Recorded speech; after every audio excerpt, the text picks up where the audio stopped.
Hello, I'm Joe. And TJ. And we are the Schoolhouse 302, and this is our Lead Better, Grow Faster series on what to read. Every great leader is an avid reader. You'll also notice that we're coming to you from the great state of Colorado. We're in Denver. How fitting is it that it has, is that a buffalo or is that a bison? I don't know.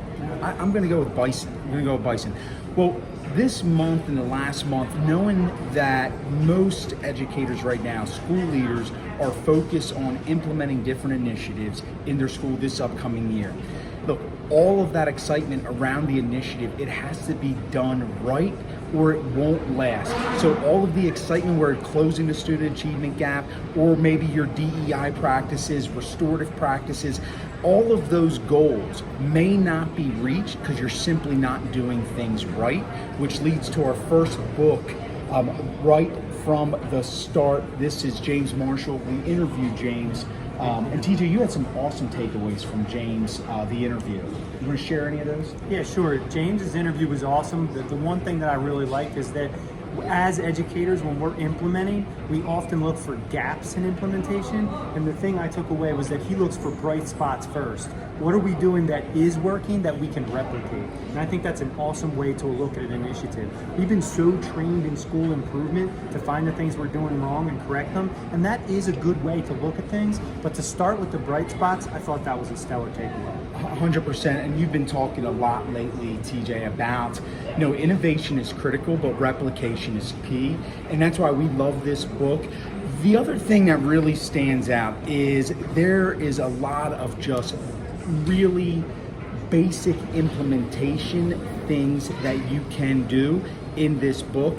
It's not like so theoretical that it's well beyond anybody's ability to achieve. So get the book right from the start, or if you reach out to me at Supt Jones, SUPT_Jones, or at TJ Berry on Twitter, we'll send you this free copy. James Marshall, compliments of James. Yeah, thanks.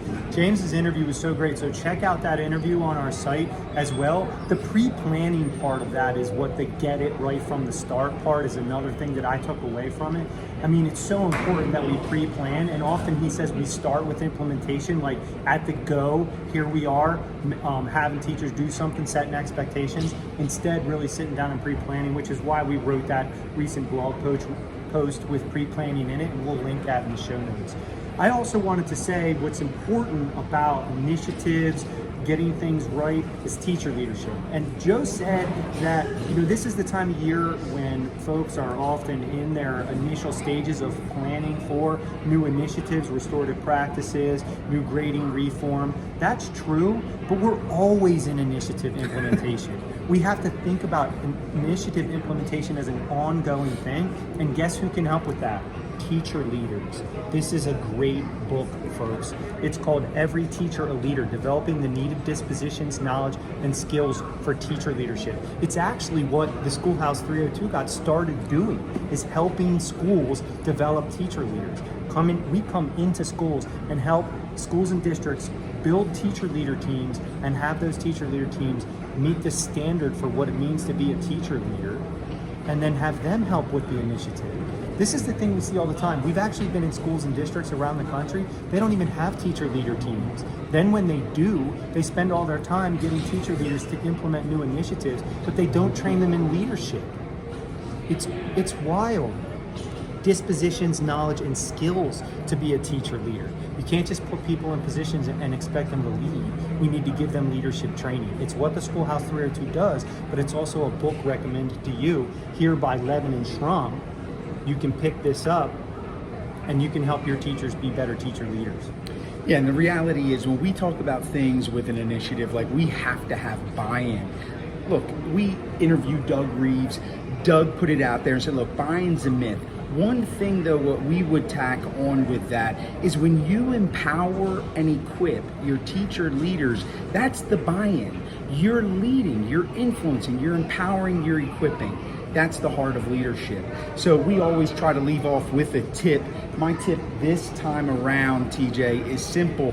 when we start like a new reading series, or you're going to in really embracing DEI work, or again with restorative practice, SEL, take your pick, doesn't matter. Changes in the core content. A lot of times we'll focus on that material alone and not necessarily some of the ancillary work that needs to go down, like initiating initiatives the right way. So our tip is find books, yes, on the topic you're going to be learning, you're going to be implementing, you want to be experts in that. But just as important are those ancillary areas of it that you need to focus on as well, like initiatives and getting good at that, project management, getting good at that. So as a school leader, really broaden your horizons. There you heard it, Leading Better and Growing Faster with Joe and TJ. Check us out at theschoolhouse302.com. That's theschoolhouse302.com for blog posts, podcasts, books to read, and more. And we'll see you next time.